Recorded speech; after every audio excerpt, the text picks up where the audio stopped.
ನಮಸ್ತೆ ಕನ್ನಡಿಗರೇ, welcome back to our YouTube channel. ನಾವಿವತ್ತು ಸ್ಪೆಷಲ್ ಆಗಿರುವಂಥ ಒಂದು ಮಾವಿನಕಾಯಿ ಗುಳುಂಬವನ್ನು ಮಾಡೋಣ. ಇದು ಎಲ್ಲರಿಗೂ ತುಂಬ ಇಷ್ಟ ಆಗುತ್ತೆ ಮತ್ತು ಸ್ಪೆಷಲ್ಲಾಗಿದೆ ಮಾಡಲಿಕ್ಕೂ ತಿನ್ನಲಿಕ್ಕೂ. ಇದನ್ನು ಫಸ್ಟ್ ಹೇಗೆ ಮಾಡೋದು ಅಂತಂದರೆ, ಒಂದು ಮಾವಿನಕಾಯಿ ತೊಗೊಳ್ಳೋಣ, ಅದನ್ನು ಗ್ಯಾಸ್ ಸ್ಟವ್ ಮೇಲಿಟ್ಟು ನೀಟಾಗಿ ಸುಟ್ಕೊಳ್ಳೋಣ.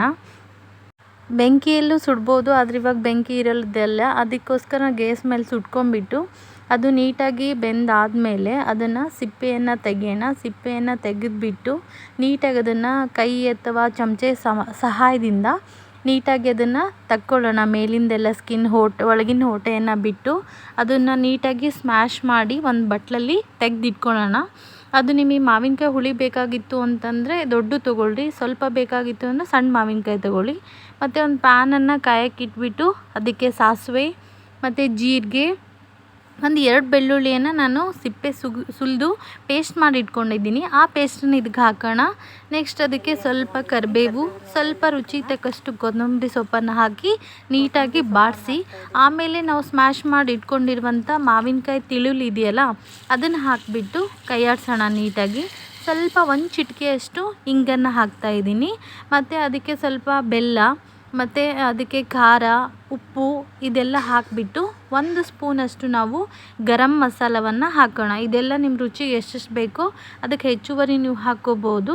ಬೆಲ್ಲ ಇಷ್ಟಪಡೋರು ಸ್ವಲ್ಪ ಬೆಲ್ಲನ ಹೆಚ್ಚಿಗೆ ಹಾಕ್ಕೊಳ್ರಿ, ಹುಳಿ ಇಷ್ಟಪಡೋರು ಬೆಲ್ಲ ಕಡಿಮೆ ಹಾಕ್ಕೋಬೋದು. ಇದೆಲ್ಲ ಹಾಕಿಬಿಟ್ಟು 1-2 ನಿಮಿಷ ಚೆನ್ನಾಗಿ ಬೇಯಿಸ್ಬಿಟ್ವಿ ಅಂತಂದರೆ ನಮಗೆ ಮಾವಿನಕಾಯಿ ಗುಳುಂಬ ರೆಡಿಯಾಗಿದೆ. ಇದೆಷ್ಟು ಚೆನ್ನಾಗಿರುತ್ತೆ ಅಂತಂದರೆ ನಾವು ಅನ್ನಕ್ಕೆ ತುಪ್ಪ ಹಾಕ್ಕೊಂಡು ಕಲಿಸ್ಕೊಂಡು ತಿನ್ಬೋದು, ಮತ್ತು ಬ್ರೆಡ್ಡಿಗೆ ತಿನ್ಬೋದು, ಚಪಾತಿ, ದೋಸೆ ಮತ್ತು ರೊಟ್ಟಿ, ಅನ್ನಕ್ಕೆ ಸೈಡ್ಸ್ ಥರನೂ ನಾವು ಕೂಡ ತಿನ್ಬೋದು, ಮತ್ತು ಚಿಗ್ಲಿ ಥರನೂ ತಿನ್ಬೋದು. ತುಂಬ ಚೆನ್ನಾಗಿರುತ್ತೆ, ಎಲ್ಲರೂ ಇಷ್ಟಪಡ್ತಾರೆ. ನೀವು ಈ ರೀತಿಯಾಗಿ ಮಾಡಿ 1-2 ನಿಮಿಷ ಜಾಸ್ತಿ ಫ್ರೈ ಮಾಡಿ ಇದನ್ನು ತೆಗೆದು ಒಂದು ಗ್ಲಾಸಿನ ಬಾಟಲ್ ಹಾಕಿಟ್ಕೊಂಡು ಅಂತಂದರೆ 6 ತಿಂಗಳವರೆಗೂ ಕೂಡ ನೀವು ಯೂಸ್ ಮಾಡ್ಬೋದು. ಇದೇನೂ ಹಾಳಾಗೋದಿಲ್ಲ. ನೀವು ಹೇಗೆ ಬಳಸ್ತೀರೋ ಹಾಗಿರುತ್ತೆ, ಅಷ್ಟೇ ಚೆನ್ನಾಗಿರುತ್ತೆ. ಮತ್ತು ಈಗ ನಾನು ಮಾಡಿರೋದು ತುಂಬ ಟೇಸ್ಟಿಯಾಗಿದೆ ಮೆಥಡು. ಈ ಮೆಥಡನ್ನು ಫಾಲೋ ಮಾಡಿ.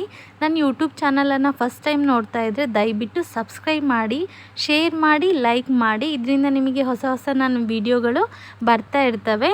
ಸೊ ಇದು ತುಂಬ ಚೆನ್ನಾಗಿ ಬಂದಿದೆ, ನಿಮಗೂ ಇಷ್ಟ ಆಯಿತು ಅಂದ್ಕೊಂಡಿದ್ದೀನಿ. ನಾನಿಲ್ಲಿ ಅಂದರೆ ಉದ್ದ ಮಾವಿನಕಾಯಿ ತೊಗೊಂಡಿರೋದ್ರಿಂದ ಇದು ಜಾಸ್ತಿ ಹುಳಿ ಬರಲ್ಲ, ಅದಕ್ಕೋಸ್ಕರ ಟೇಸ್ಟ್ ಮಾತ್ರ ಸೂಪರ್ ಆಗಿದೆ.